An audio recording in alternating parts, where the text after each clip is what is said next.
joining me. On behalf of USJET, I'd like to welcome all of you to this webinar. My name is Jessica Livingston. I'm the Executive Director of USJET, and I was an ALT in Hokkaido from 2003 to 2006. For those of you that are unfamiliar with USJET, we're the US Jet Alumni Association. So we're a nonprofit that's dedicated to serving the jet community here in the USA.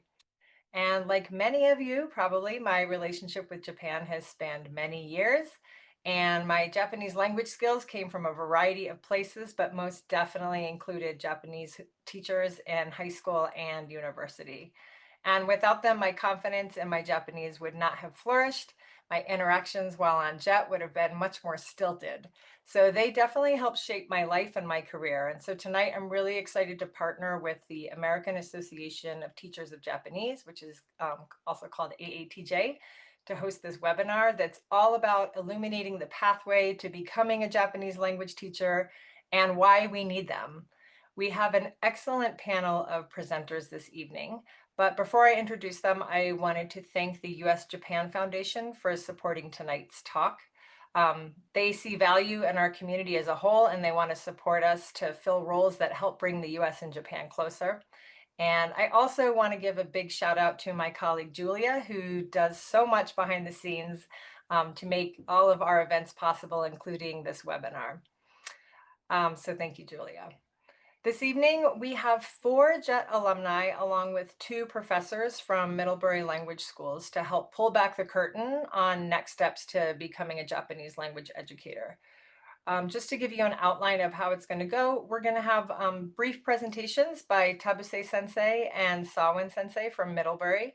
And that's going to be followed by a panel discussion with all of our JET alumni who are Japanese language teachers. And then we're going to have about 20 to 30 minutes at the end for you all to connect with our speakers in breakout rooms before we end the webinar. Katie Ross, who is the Executive Director of AATJ and a JET alum herself, she was a CIR in Gifu. She's going to be moderating the panel portion of the discussion this evening.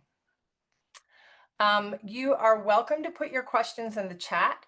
And if someone's able to answer them along the presentations and the panel talk, they will. But if they don't get answered there, then please bring your questions to the breakout session. That's really that's like the best part of tonight in many ways, because you get to have these one-on-one discussions in small groups with the presenters themselves. So with that, I am going to hand it over to Katie to take away. Thanks, Jessica. As Jessica said, my name's Katie Ross, and I'm the Executive Director of the American Association of Teachers of Japanese. And I was a CIR at the Gifu International Center in Gifu City, Gifu Prefecture from 2000 to 2001. Yoroshiku onegai shimasu. So I'm really happy to be moderating the discussion today. And I think this is a really great panel that USJETA has put together.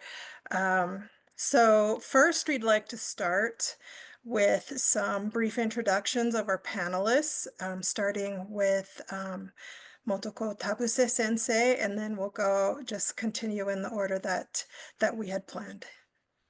Okay. First of all, I would like to thank USJET Jessica san and Julia san for this wonderful, wonderful opportunity to talk about becoming a Japanese language educator. My name is Motoko Tabuse. I'm the director of School of Japanese at Middlebury Language Schools. In the past, I served as the chief reader of AP Japanese Language and Culture exam, AATJ president, the College Board Award Language Consultant, among others. I taught at Eastern Michigan University for many, many years, but I have recently retired from that institution.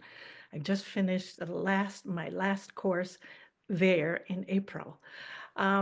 My intention today is to give you general information and Middlebury specific information about pathways to becoming a Japanese language educator. Yoroshiku onegai shimasu.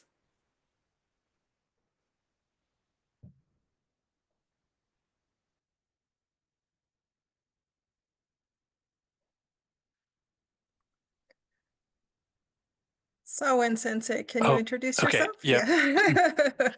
Sorry. And I'm sorry if there's background noise. There's a concert happening right outside my window. My name is Thor Sawin. I work for Middlebury Language Schools. I'm in charge of curriculum and teacher development here. I've been a language teacher educator for a long time. I'm not a teacher of Japanese. I'm a teacher of German, and English as a second language. But I've been doing a lot of work in this space of language teacher training and language teacher pathways, and I'm so excited to be here.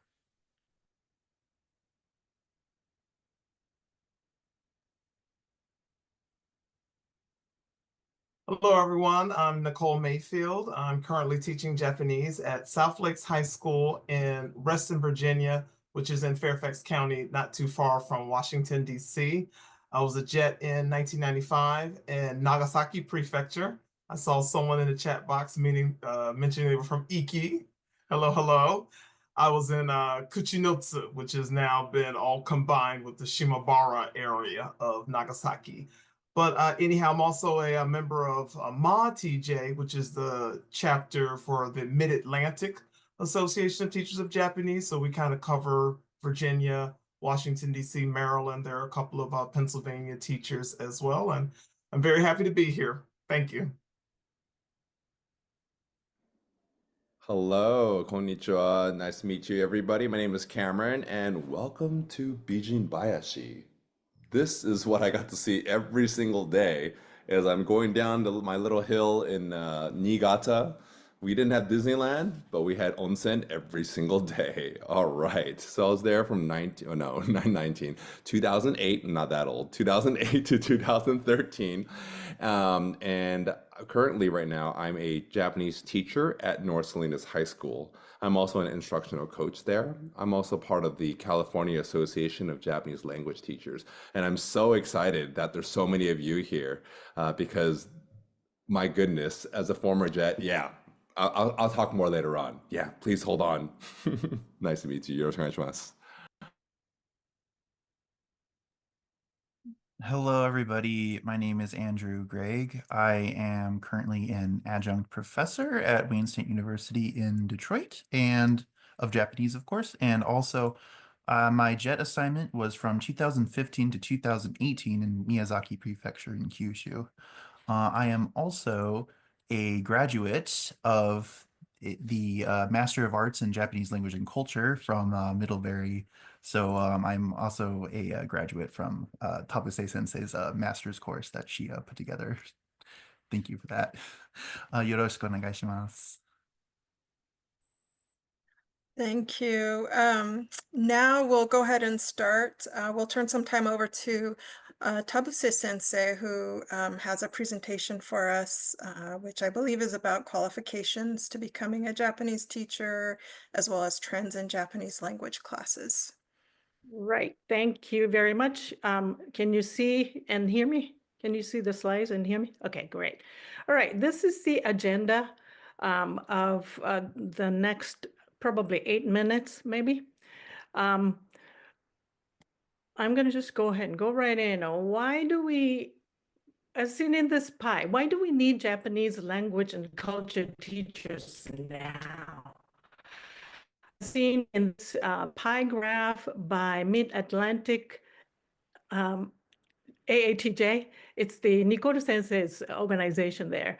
And then also 2021 Japan Foundation survey, the bar graphs. There's a shortage of Japanese language teachers.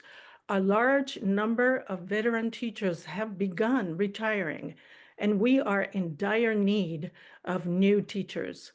And some states, such as Illinois, just passed a state law regulation where they require K through 12 students to learn a word language for 2 years. If you are from Illinois or surrounding states and thinking about moving there, please consider this fact. Now, this is the map of Japanese language learners in the United States. There are more Japanese language learners in the bluish states, colored states, and less in yellowish color states.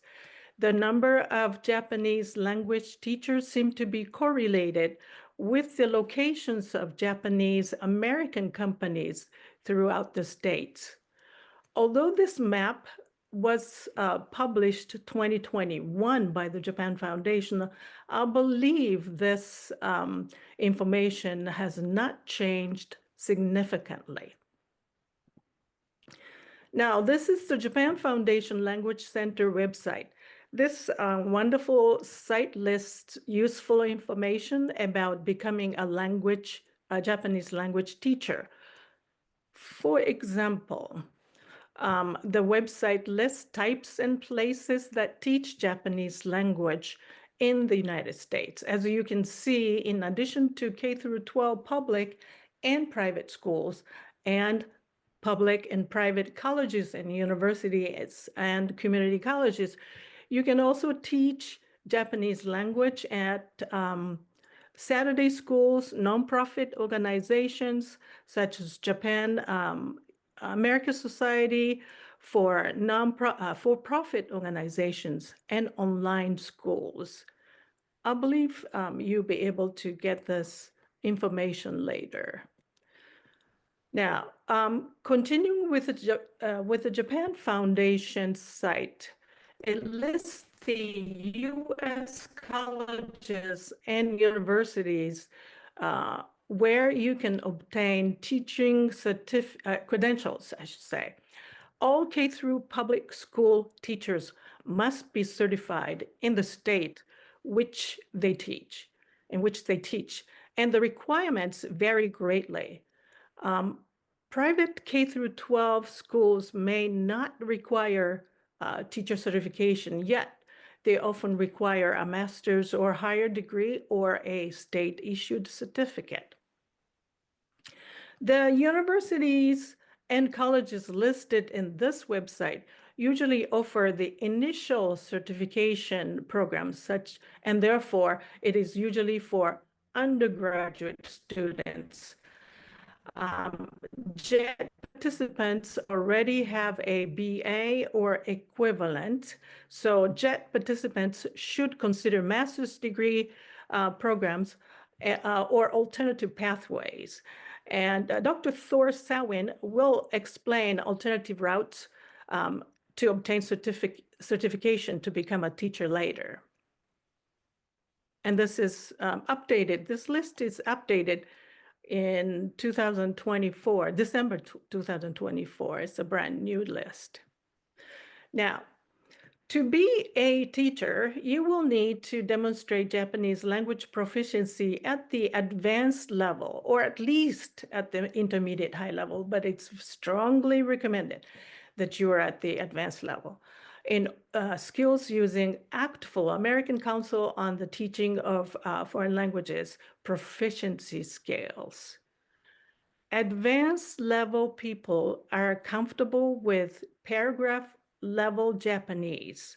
They can present and discuss abstract topics and write academic reports and papers in Japanese with relative accuracy, meaning that you'll be still making mistakes, but you will be able to do that kind of task. A note about the Japanese language proficiency test, JLPT, N2 or N1. See, please remember that JLPT does not assess speaking and writing. The key idea for this context of being a language teacher is that you will need to demonstrate all 4 skills of reading, writing, listening, and speaking at the advanced level. Now I'm gonna plug in the Middlebury's MA and MAT programs. And these are the graduate degree programs. It's available, you can Google it, Middlebury graduate programs. I would like to use Middlebury's program as examples here. Middlebury offers an MA in Japanese language and culture, as Greig Sensei mentioned earlier. He's one of the graduates. The program consists of 12 courses, and 11 out of 12 courses are conducted all in Japanese. The program begins in the summer in person at Middlebury, Vermont. You take 3 courses in the first summer and take 2 7-week asynchronous online courses in fall 1, and take 2 7-week asynchronous courses in spring. And you return to Middlebury and take 3 courses in summer 2 in person, and take the last asynchronous courses in fall 2.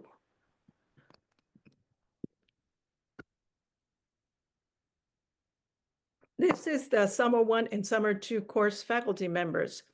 Now, as you can see, excuse me, what makes the Middlebury's graduate program differ from others is that we have professors from different institutions, from California to Washington, D.C.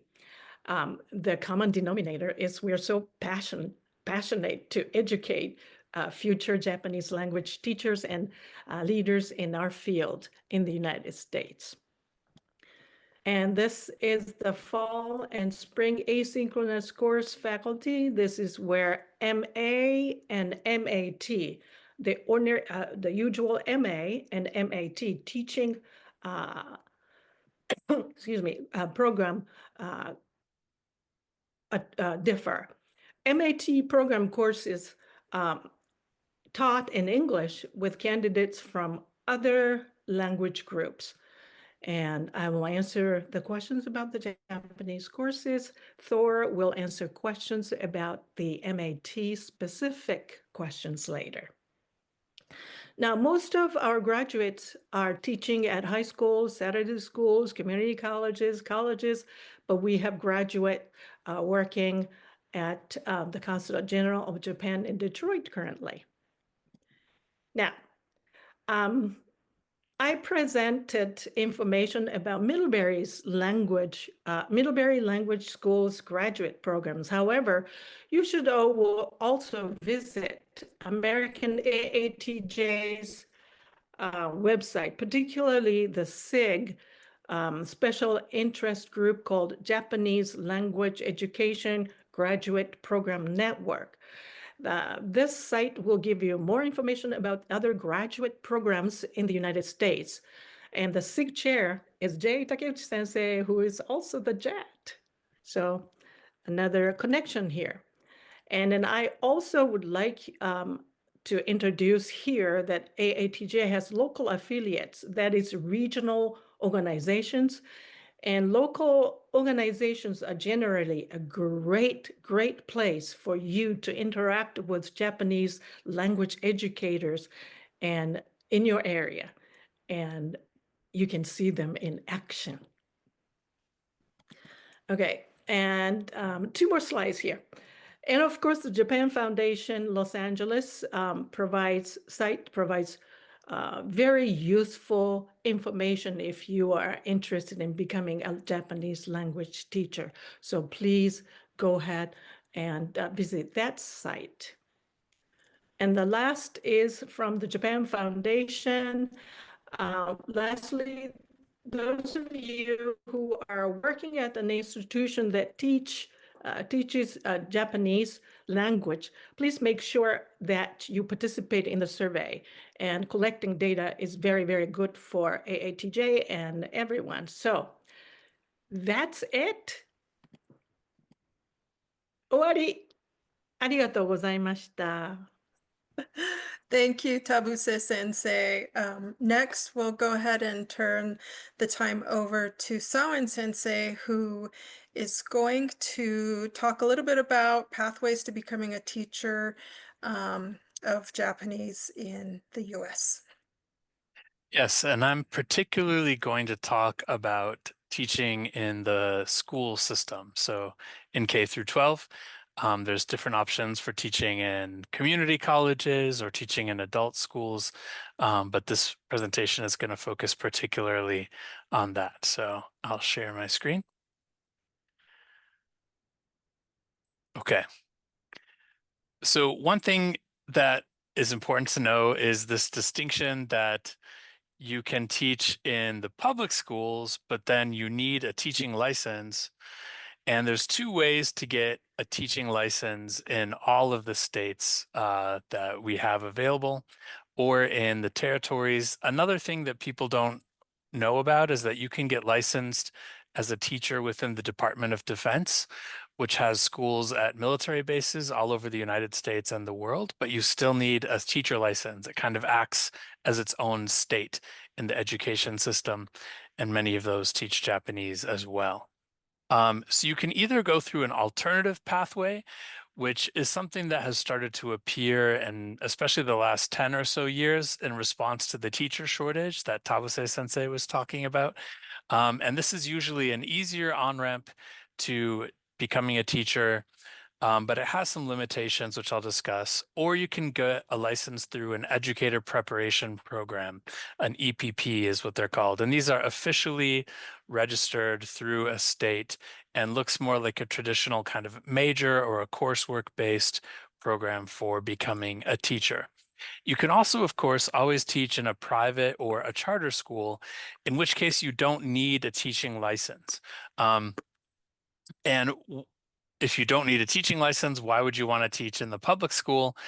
I think for those of you who are public school teachers, one advantage is that a lot of times public school teachers make significantly more money than private school teachers. So the range of teacher salaries, kind of the median starting salary for a teacher in the United States, as in the public schools, is like 67,000.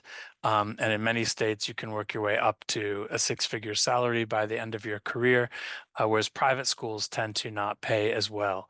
The benefits are often better at a public school. You can often be part of a union.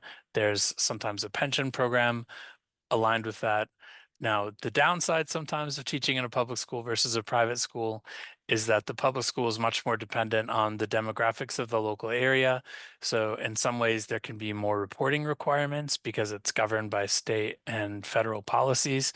And you can have a wider array of students that you see in your classroom, which can bring its challenges, but it also can really bring its rewards. You're bringing Japanese language to students who might not be able to afford the tuition of a fancy private school.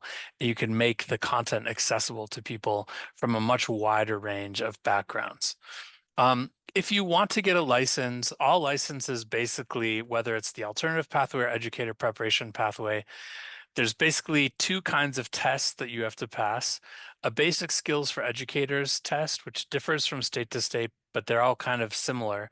You have to show you have English reading skills, English writing skills, even if you're a world language teacher, and basic math skills. And then you need to pass a subject matter examination. Many states use one called the Praxis, but there's about 15 or 16 states that have their own version of this. And this basically assesses your Japanese language proficiency and some about your ability to be a language teacher. There's a separate language teaching test, which some states require as well. So whether you do alternative or an EPP, you still need to pass these tests. And you'll also have to have some kind of field experience, but the field experience is a way in which these two pathways really differ. In an educator preparation program, you're taking coursework, which is teaching you the things you need to know about being a teacher. You're often doing a lot of observations of spending time in schools. And then you do a student teaching for at least a semester where you're embedded in a local school, you're working with a mentor teacher, you're getting a lot of feedback. You sort of gradually hand off the responsibility of the classroom. At first, you're just kind of watching. And by the end of the semester, you're doing a lot of the teaching yourself. If you get a license through an educator preparation program, the nice thing is these are all exchangeable within states. So there's an agreement called NASTEC, which basically all of the states have signed up to, that if I get a Michigan license, I can take it to Texas. If I get a Texas license, I can take it to Vermont. I can take my Vermont license to Hawaii. There are a few extra things that some states make you do. There's some states that make you take a suicide prevention course or a course in Oklahoma history. There's the individual states, but these are much smaller. It's a little bit of an add-on versus having to start again. And you get to work intensively with a mentor teacher. When you do it through an alternative pathway, one alternative pathway, you can start and get hired at a school without having a license, But a downside of that is that you're responsible for everything right away, and you have to take a lot of coursework while you're a full-time language teacher, kind of running your own classroom. There are pathways called portfolio pathways where you can take prior teaching experience, including your English teaching experience and JET, and that you would collect evidence of your skills as a teacher, and you can probably add in a few other kinds of evidence, and you can defend it basically to a board from the state. And if the state thinks that you've had enough other kinds of teaching experiences in your past, they might still give you a teaching license. Which can be nice. Some of you might be able to do that. Vermont has a pathway like this where you can use past teaching experience, you kind of assemble it in a portfolio, and then you can defend it to a board that will approve you as a teacher. The downside of these is they're usable really only within one state. So you can't transfer this easily to other states. And it's really up to you a lot more. You don't have a program that's kind of scaffolding you all the way. But both public and private schools report foreign language teaching jobs as being especially hard to fill. The state at the top in 2011-2012 school year, 26% of public schools and 14% of private schools said it was very difficult to find someone who is willing to fill an opening. This was even higher than for special education. Which is notoriously difficult. And then that only got worse in 2020-21. It was 42% of schools reported difficulty in public schools filling in their opening world language positions, and 32% of private schools. So it is a big need for this. Vermont is sort of a typical state in that what it would require from you, like I said, the basic skills test, that language proficiency test that you will have to take, a teaching license portfolio. This is more common with states. They have kind of competencies that they want you to prove your skill in, and you have to provide evidence in this portfolio. That's true of both alternate and educator preparation. You need 60 hours of classroom observation. If you're going through an educator preparation pathway like Middlebury, you need 36 credits of coursework, which is really, and we offer one that's focused on language teaching to adolescents. And a lot of programs, you might be together with kindergartner teachers, gym teachers, driver's training instructors all together. The Middlebury program is nice because everyone in that program is a language teacher, and all of the classes are focused just on language teaching. And as I said, you'll need a student teaching placement. This is sort of the requirements for an EPP, like a fully endorsed license in the state of Vermont, which is fully transferable among all of the states. And how Middlebury's program delivers it, there's lots of ways that this can be delivered. Some are all online, some are all in person. We kind of have a balanced model where you spend 2 summers, for example, this summer and the next summer, where you take 3 classes together with the other Japanese MA students that Tabuse Sensei was talking about. You take online work in the academic year in between. You observe instruction, and then you do your student teaching at the end. So more and more programs have something that looks like this, a combination of in-person work and online work, so that you could have a job during the academic year and still be taking classes online. But if you really want to do it as fast as possible, you can go to a full-time residential program as well. A post-bachelor program, if you already have your bachelor's degree, can allow you to often get your teaching license within a year, or a master's level program. The nice thing about doing a master's level program is that you get a higher starting salary if you have a master's degree. And so if you begin your teaching career already having a master's degree, you can start out higher on the ladder, which sets you up better for raises in the future. Okay. That is all I'd like to talk about our program and sort of the basic pathways. They're similar in all of the states. The thing to remember, alternative is really bound to one state, whereas an EPP is able to transfer among all of the states if you might move.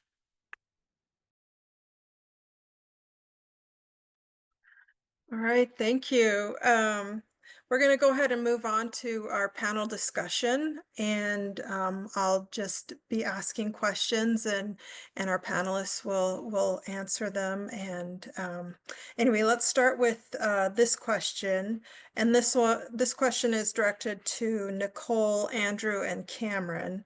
How did your experience teaching English in Japan through JET influence your approach and desire for teaching Japanese in the US? And let's start with Nichole. Okay, thank you. Um, Talking about my experience teaching English in Japan and on JET, I was in a middle school in a very rural area in Nagasaki, just to kind of set up the setup. 4 days a week, I was at the middle school, and then 1 day a week, I would go to one of the kindergartens, and I would stay the whole day with the kindergarten students. We do a quick, maybe 30-minute lesson or so, and then for that, I stayed with them for the day, and so I was coloring right next to them, planting whatever they were planting for spring and harvesting the sweet potatoes in the fall and all those other kind of fun things. And so that was just for, I probably learned more than they learned English at the time. But coming back to the States, I ended up staying an additional 6 years in Japan working at a juku.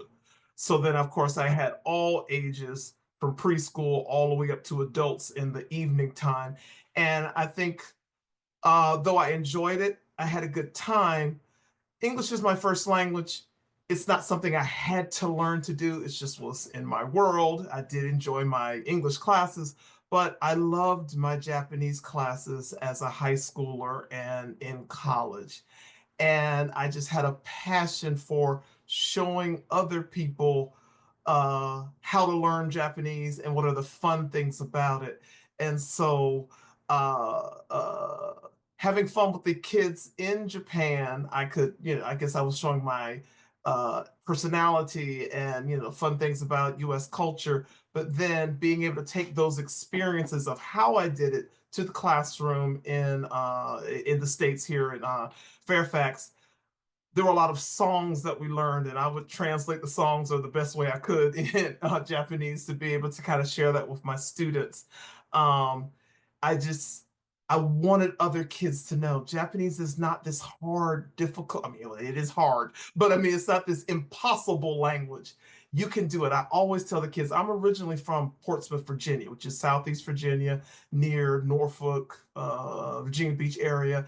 And I had never heard the Japanese language spoken until my dad, being in the Navy, went to Hawaii. And I ended up going to high school in Hawaii, and I took Japanese out there. And so I'm like, if I, little girl from Portsmouth, Virginia, can do it, you can do it too. And that's what I always want to kind of share with students when it comes to learning Japanese. And that's basically my philosophy. It's fun.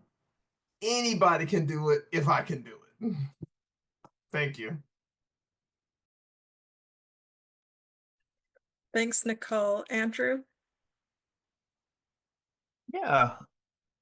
So, for me, when I first signed up for JET, being a Japanese language instructor wasn't even really on my radar at first.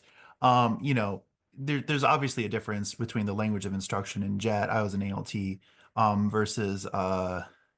versus being a Japanese language instructor, different target languages. But in its own way, even though I wasn't even thinking at the time that maybe I wanted to be a Japanese language instructor, JET actually really opened up the possibility for me. It gave me the like a point of contact and understanding, first of all, for what goes into teaching. Because even if the target languages are different, I gained a lot of language instruction skills at JET. It was enough to realize that, like, oh, okay, I can actually do this. I could give instructions, create a lesson plan. Even if a lot of it was a little touch and go at first, I realized that it was something that I could do. And there was just so many skills from what I did on JET that actually transferred into actual Japanese language instruction that it helped me out so much. Um, I was jumping around for jobs a little bit after I jet. I wasn't really totally sure what I did. I was in this weird twilight zone area where I was trying out like auto industry jobs, sales jobs. They just weren't really for me. But I'm like, well, I have all this time on jet. I have a lot of language instruction experience. I could actually consider being a Japanese language instructor. And it really, thanks to Jet, not only did it help me increase my Japanese language skills, so I was very confident in my ability to, know Japanese and be an authority on the language. It also just like, opened up the career pathway for me, because I was just really tunnel visioned on getting a job in Japan, and Jet was the most practical one for me to do at the time. But even before I even realized it, it gave me like this point of, the starting point where I really was able to actually go on and pursue this as a career. So JET was like a really, really big help for me in becoming a Japanese language instructor.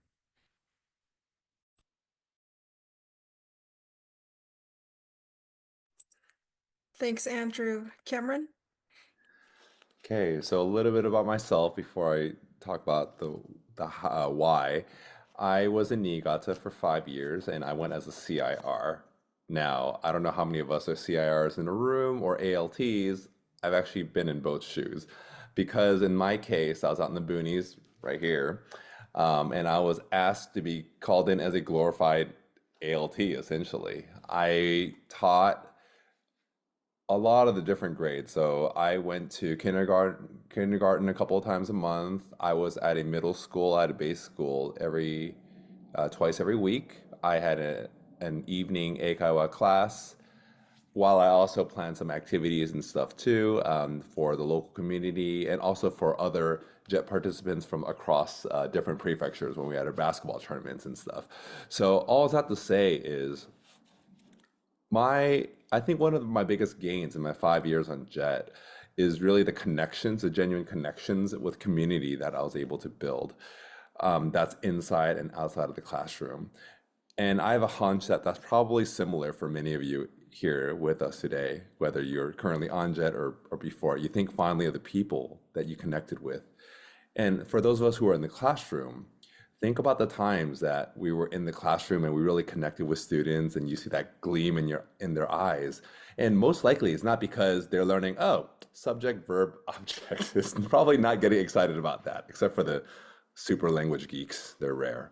But the point is that those kind of connections, if you never forgot about it, they probably never forget about those as well. And I think that that's where, whether you're CIR or ALT, in my case, that was really something that I wanted to bring back here, bring back home. And now that I've been teaching in the high school setting for the past, 9, 10 years or so, I can totally see that our students here, they have this big yearning to be seen, to be recognized, and they want to connect. And in this ever globalizing world where everyone is just getting closer and closer together, when we don't have those skills on connecting, not just with language, but also the cultural aspects, I think that's a really, really big part. And I find that really, really rewarding, being able to impart that with my students and learn with the students. Like, I don't know everything. One additional bonus, I think, since I see it in my notes here. Have you ever wondered how it would be like as a JTE? Well, there's this program called the J-League program where you get to be the said JTE, but you're the main teacher. And then you have an assistant from Japan. They would come here for 2 years and you get to work and learn with them. So that's also available too. So if you ever want to relive your JET experience here, but the reverse, you can consider the J-League program as well. Thank you. Thanks, Cameron. So this next question is for Tabuse Sensei, and then also Andrew, Cameron, and Nichole. Why are JET alumni and non-native speakers well suited for teaching Japanese? Can I go now first? Yeah, okay. I hear that Japanese teachers from Japan have some difficulties with classroom management in American schools, but JET alumni, JET participants are familiar with both the American and Japanese school situations. JET participants can also communicate with the American school or community in the US in English, and usually much, much better at promoting their program.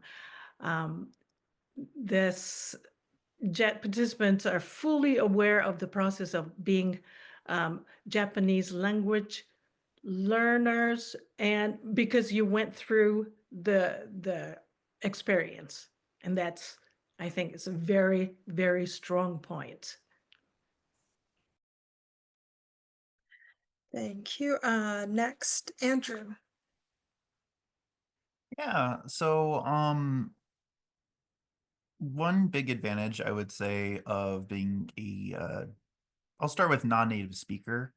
One big advantage of being a non-native speaker for teaching Japanese is that you've been through the same process of language acquisition, learning grammar points, maybe even going through the same textbooks as the students that you are teaching now. In my case, I'm actually using the same textbook series that was taught to me when I first learned Japanese in my undergraduate. So I actually know the whole flow of the textbook just from natural experience as a non-native speaker. And that can really be beneficial because it's great for you to explain and parse out grammar points or the way you understand something and how you learned it. You can share that experience with your students. Whereas I'm sure many of us as, JET alumni or current JETs know, when you're teaching your native language, you haven't thought about it. You just, it's your natural native language and it's a sort of unconscious process um, for learning it. So you actually have to deconstruct your native language. However, as a non-native speaker of Japanese, you've actually gone through it in a more building block structured manner, and you can parse out and understand what you're teaching in a more easy to explain way. On top of this, JET is also, in terms of being a JET alumni, it's also just really great because there is a certain degree of prestige for being a JET. It's very competitive, especially recently. But you also just get a lot of great experience on JET. You are thrown into Japan, a completely different a country with many socially different things than whatever country you come from, and it forces you to be flexible and creative. And I will guarantee you that is a skill you need as a Japanese language teacher, or just any language teacher. There's all these points where you need to think about, like, say, props, how to give instructions, planning group activities, pair activity, individual work, time management. All of this demands you be flexible and creative, and that is something you have to go through the sort of trial by fire of being a JET. So it actually really does, even if it's just in an unconscious way or way you don't realize, it really does actually mentally prepare you really well for being a Japanese language instructor. Thanks, Andrew. Next, let's hear from Cameron. Honestly, echoing most like everything that Andrew just said right now. Yeah, what else can I fill in here? Okay, so I'll talk about the non-language portion. How about that? You having been either a current or a past JET participant, you have survived it, man. You survived it, and that just not just for the learning aspect, but also I want to touch upon the flexible part. Your mind is a lot more open-minded than when you first joined the program, I'm pretty sure, or else you would have left it a long time ago. And that is really important, especially for our learners here, many of whom are monolingual, actually. And just, as we know, language is tied with culture quite a bit. So being able to recognize that, hey, from say a monolingual standpoint, you might see whatever they do in Japan. Oh, that's kind of weird. What? You go to the onsen? What? Okay, that's you are able to see, oh yeah, I was kind of there before. You're able to empathize with that. So I think that's your really big connection. And with the students that you're most likely going to be teaching here, you likely had a similar background. Maybe you went to prom too, or if you're teaching in high school or college, maybe you had your struggles in the past too, signing up for classes, etc. So that's a big strength that you have and a unique perspective that you own. Thanks, Cameron. Nichole? Yes, to obviously echo what my colleagues mentioned. I mean, you're in the perspective of the student. You've been where they are. You've sat in the seat, taking the language or learning the language in some fashion, shape, or form, whether you learned it in high school or in university or once you got to Japan. But one thing that I do think about quite a bit, by being a JET, by having lived in Japan, you get to share your stories of what life in Japan is like. And the students really want to hear that. I mean, grammar is grammar. They have to do it. Vocabulary is vocabulary. That's one thing. But they want to know what your perspective is. What did you actually experience? Now, granted, that will change over time.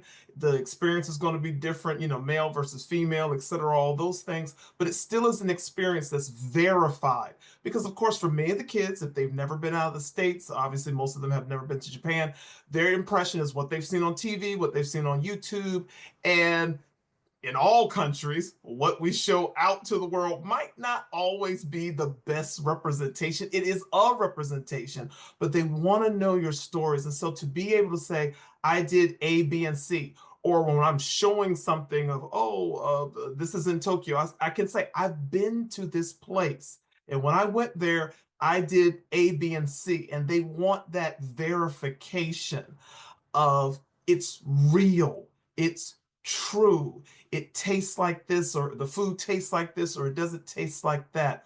Or do people really say itadakimasu before they eat? Yes, they do. You know, all those other kind of things. And when it comes to the language that doesn't have a good translation into English, like the onegai shimasu or otsukare-sama deshita, I'm like, it's true. After you finish work, you say it. You say it to your coworkers to kind of put it into that context, because the translation is not going to do it if it's really a cultural aspect that it is or is not a part of general American culture.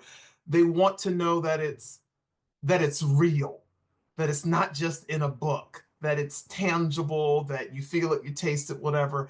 And I find that the kids get a bigger kick out of just my stories than if I were to, I mean, they can watch Spirited Away. They love that movie. They can watch that movie anytime on their own. But if they watch it with me, I can say, well, bathhouses really are A, B, or C. And it's believable. And I think that that actually even kind of spurs on their hunger to want to learn the harder aspects, the grammar, the kanji, whatever, because there's an end goal.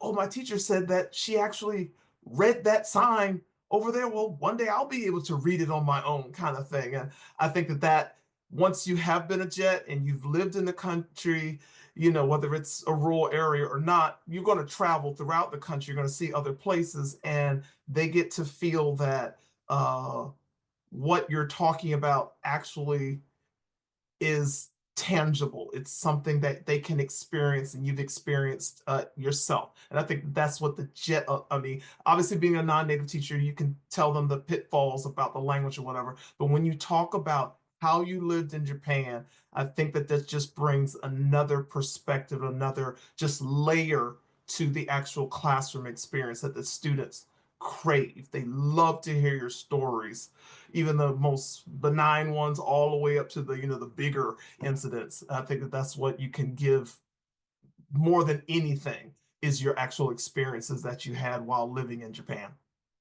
Thank you.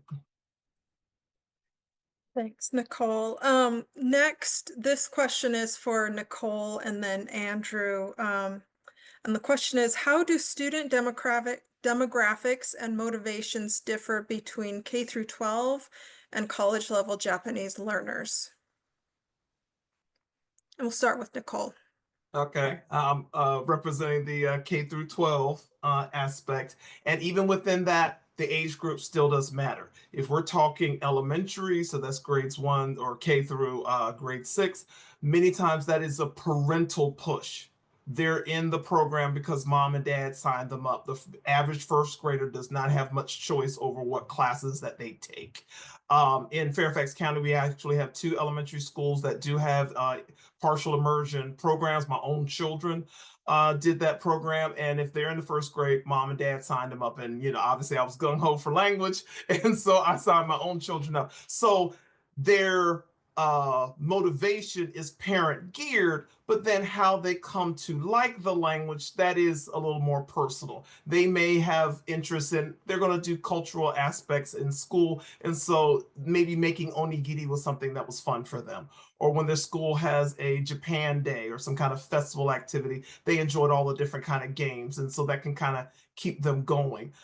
We're doing a activity called Junior Japan Bowl, and so the kids are doing a competition about Japanese language and culture. We just finished it. It was on April 25th. And so some kids, they want to continue to do it because, well, one year I didn't win, but maybe next year I'll get more points and maybe I will win, you know, that kind of thing. When it comes to secondary, 7th grade all the way up to 12, now it's more self-directed.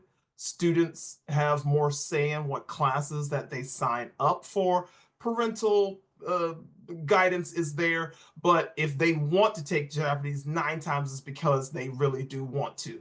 And of the myriad of students that I've seen over my years, just taking a look at my notes, anime, manga, that's a big one, particularly in modern day. I went to high school back in the mid 80s. I was in Hawaii. It was practical. I mean, Japanese is in the community. Hawaii is a majority Asian state. Japanese tourism runs the state in so many ways. So you could automatically use Japanese as soon as you walked out your door. I worked at duty-free shoppers during the holiday season, and all the customers that came into duty-free shoppers in Waikiki were all Japanese. So, I mean, just even the little bit that I knew in high school came in handy. Whereas here in the Washington, D.C. area, there are lots of Japanese tourists. There are people who work at NHS, International National Institute of Health. So there is a little bit of a community, but not as big. So more kids are into the anime manga aspect. There are some heritage speakers. A lot of kids who are from military families have been stationed in Japan. And so when they come here, they want to be able to keep up the language. And then I also find that if the student had been interested in maybe learning a different Asian language. Korean and Chinese are offered in our area, but not in all schools. So if they weren't able to get Korean, if they weren't able to get Chinese, then they will definitely do Japanese just to be able to at least be learning an Asian language. Kids who maybe have had, you know, some Chinese language background, like, oh, okay, kanji are a part of the language, so that might be helpful for them. But I do notice that in the students. I'm always happy when I'm able to kind of get a kid who is not maybe the typical profile and, you know, kind of bring them into the fold. I conduct my class outside the door before we go in, and they have like flashcards or things before they come into the classroom. So the other kids in the hallway are watching. And so that's kind of my way to kind of lure in some folks who didn't think Japanese would be what they would want to do. But hey, it's not hard. I keep trying to tell that story, but it can be fun. It's not as hard as you think, is what I'll tell them. And so, from that aspect, the fact that it is self-directed, maybe they see some of their friends are doing it, that can be very helpful. And one thing I also see that kind of helps out is some schools offer like introduction to foreign language classes for like maybe 7th grade, and they have to do a little bit of each language that is offered at the connecting high school. And I used to teach that class. And so that was a way of showing kids, hey, look, Japanese is not that bad. You know, we have colors and numbers and all those kind of things. And they were surprised that, oh, wow, this isn't the intimidating language that I thought it would be. And so then that was a way that kind of attracted some kids to come into the class. And then I've had some students say directly, I just didn't want to do what everybody else was doing. Everybody else wanted to take Spanish. Everybody else wanted to do French. I wanted to do something that was completely different from everybody else. I know that was one of my motivating factors when I took Japanese back in the as a high schooler, but that's also another big one. They just don't want to do what everybody else is doing. And 9 times out of 10, most schools, if they have an Asian language, there's only going to be one. And so in my case, it would be Japanese. And so that will be the kind of attractive pull that it's going to bring kids who want to stand out. And I tell students that, I tell families that, parents are intimidated. Oh, I don't know Japanese. How can I help my student? Don't even worry about that. Your child will do something. If they're brave enough to do something different, then they're brave enough to do the work to get it done, is what I usually tell most parents. But that's from the K through 12 perspective. Thanks, Nichole. Cameron. Oh, wasn't it my turn next? Oh, I'm sorry. Sorry, Andrew. I apologize. No problem. Yeah, so I teach at the higher education level, so I'm teaching at Wayne State University. So the biggest thing is that as a difference between K through 12 versus higher education, there's going to be a huge, a much larger spread of age variation in your class. My first semester, the youngest students were 17 years old, and the oldest student was about 30 years old. We had like a 23-year-old, a 26-year-old. You're going to have a lot more diversity in the age range. Um, because it might partially be because Wayne State is sort of like a commuter school for people maybe who are going mostly as part-time students. That's maybe specific to my university, but that's definitely an experience I've had. It's not much younger than I am. That was very interesting. But I think generally speaking, the Japanese pop culture love, anime manga lovers, I would say that's still very strong in university. I have to imagine just from my personal experience, gosh, 70-80% of students are really motivated to learn Japanese through pop culture or anime, manga, etc. I think that's actually probably pretty similar from K through 12, although there are probably some other minor differences. Before I get to that, I'd say I actually have not seen many students who are choosing Japanese as like a profitable, lucrative business language. That just is not something that's common. Nobody wrote that in my like student information sheets at the start of any semester yet. I imagine that's more of like an older, maybe 1980s, 1990s motivation. I haven't seen it. Just a fun little tidbit there. You'll occasionally get some other interesting, I'll just say interesting motivations for students who are taking the class. Sometimes I will get Japanese bilinguals who are taking the class because they want an easy A. That's happened twice-ish for me at this point. Um, One student wasn't quite fluent, the other one was completely fluent, but that student had a Japanese mother, American father, and he had like a lot of speaking skills, but wasn't really able to read or write. But you will occasionally get students who are doing it for the easy grade because they already know Japanese, or they took it in high school already, and they, at least in the introductory levels, they don't have to study nearly as much because they already know quite a lot. A lot of my students taking the very first introductory class, they already know quite a bit. They already know all their hiragana, and they know katakana, and they can do basic grammar already. You'll get a lot of self-studiers even at the university level. There will be, weirdly enough, I've had students who they already have access to the textbooks and they don't want to spend money on other on other textbooks for different languages, so they choose Japanese without any actual connection to it. I've had that. Monetary reasons, I guess, can be an influence on why they're choosing to learn Japanese. Occasionally you'll get a just like language savants who just want to try as many languages as they can. I've definitely had a few of those. Students who just really love learning languages. Yeah, and there are still going to be a lot of students who do it because, at least at my university, the foreign language is a requirement for graduation for many students. And I think sometimes that overlaps with them already being interested or intrigued from you know anime and manga. But other than that, those I think are the biggest differences. Definitely, just to wrap it up, I would say that age distribution, even in just your class, there's going to be a much larger, most likely going to be a larger variety in the ages of your students.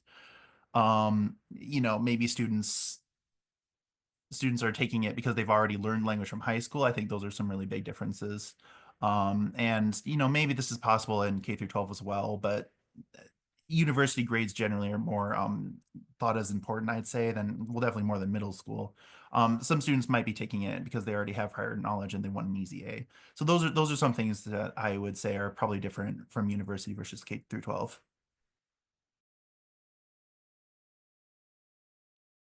Thanks, Andrew. And thanks to all the panelists for presenting and offering your thoughts on each of these subjects. We're getting close to time to break out into our breakout rooms, but before we do that, I would like to ask each of our panelists to go ahead and give us some parting thoughts of what like just a final piece of advice for all of us who in this discussion who are looking to step into teaching Japanese professionally. And why don't we start with Tabuse Sensei, and then Nichole, Cameron, Thor, and then Andrew. Okay. アドバイスというよりもお願いです。I beg you to consider being Japanese language teachers. We are, as I said, in dire need of new teachers. Please, please, if you enjoy teaching English in Japan, think about, having fun teaching Japanese. And please become Japanese language teachers. That's it. If I could say something particularly for obviously for non-native speakers, don't be intimidated about your language ability. I think when they said, you have to pass advanced level on the OPI test, et cetera, that can seem like it's very hard to do. And I'm not saying that it's easy, but it's not as bad as you think. Just start practicing with friends. I remember going through there was a magazine that had tips on working on the tests and how to make good answers. And I remember doing that, and that was very helpful. But as long as you're better than the students, that's all that matters. And they are very supportive. Show your vulnerabilities.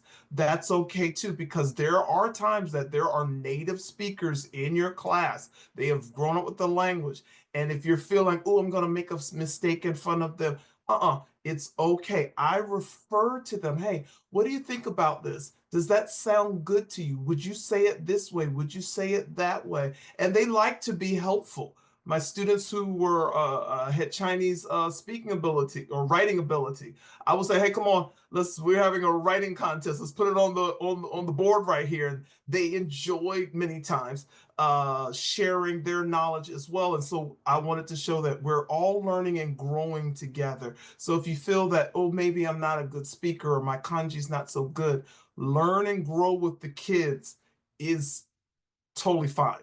The test is not as hard as it may seem. And there's so many different avenues to get practice, Zoom calls, all that kind of thing. And the other thing I would like to say is when you're negotiating salaries, get your JET years credited to you, because you start at a level, and unless you want to either do more education, you're just, basically going up and up and up. I did JET for a year, and then I worked at Gifu for 6 years, so I was able to get 7 years credited experience. And so that started me at a higher salary step. They call them steps in Fairfax County. So I started at a higher step. If I had started at 0, I would have had to work several years to get to the step that I actually was able to start at. So I definitely advocate for your years on JET, whether it's 1 year, 2 years, however many years. Get that credited so that you don't have to start at 0 when you go into whichever division that you're working. Thank you.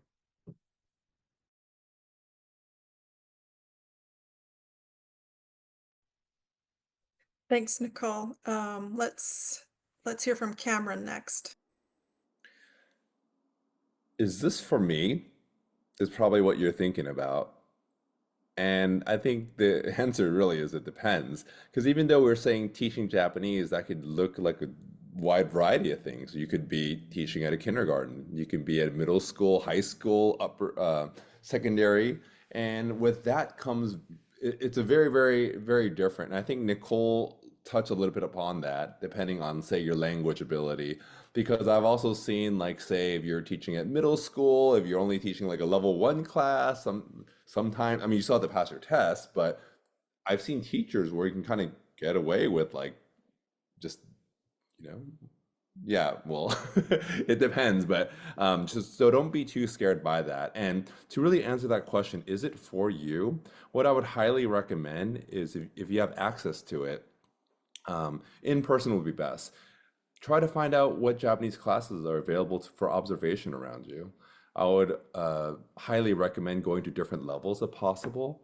And even if you're going to the same college course, as we all know here in Panelists, even though you're same level, class by class, the dynamics can be so different time of day, who's in it, etc. So if you were to sit in it, feel the room, connect with the students, strike up a conversation with them. And if you can talk with a teacher too, that'd be great. And repeat it often. The more times that you can do this, maybe if you feel any excitement or you feel like, hey, this is pretty cool, and this is a really good reminder of what I loved about JET, then maybe it could be for you. Obviously, you're not going to have all the answers in one go. So take it step by step and try to find mentors that can really give you more information. That could be a really good pathway in. Yeah, I would just say that there's never been a time where states are doing more to help welcome new teachers into the field. So almost every state has new mentorship programs, waivers of fees, scholarships available. Teacher preparation programs are also doing whatever they can to incentivize you to make it an easier path. So I would say, I think the education that you need to get to become a teacher is really worth getting, whether you become a teacher for the rest of your life or not. And even if you decide to teach in a school for 4 years and then move on to something else, the resilience that you get from teaching in a school, the creativity, the ability to think on your feet, to multitask, that's highly respected set of skills that I think can transfer to a lot of other fields. And spending a stint as a teacher, awakening the curiosity of young people for the Japanese language in a time when countries are becoming more skeptical of each other, unfortunately, and people are thinking, oh, that technology solves all the problems, we never need to learn. I think it's an amazing time to make a local difference in the community that you're part of for a culture and a language that you're passionate about.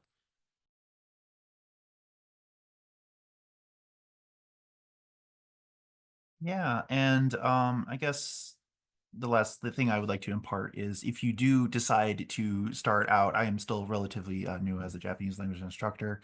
So my little, I guess, tidbit is that it does seem a little bit daunting at first, but please do not get discouraged. There are so many things you have to micromanage or keep in track of when you're being a language instructor, period. And even probably even more so for Japanese, which is considered a Category 5 language for native English speakers, so very, very, very difficult. It might seem like things are getting pretty rough or difficult at first.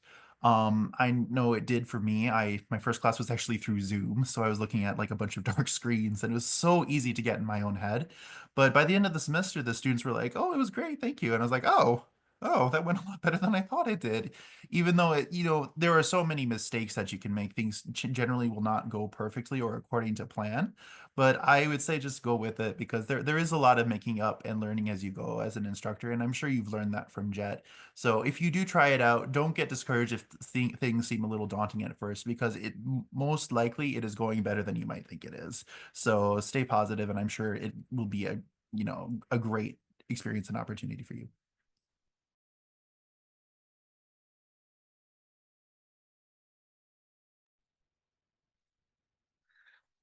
Great. Thanks for all your insight. And I think we're just going to go ahead and break out into our breakout rooms now.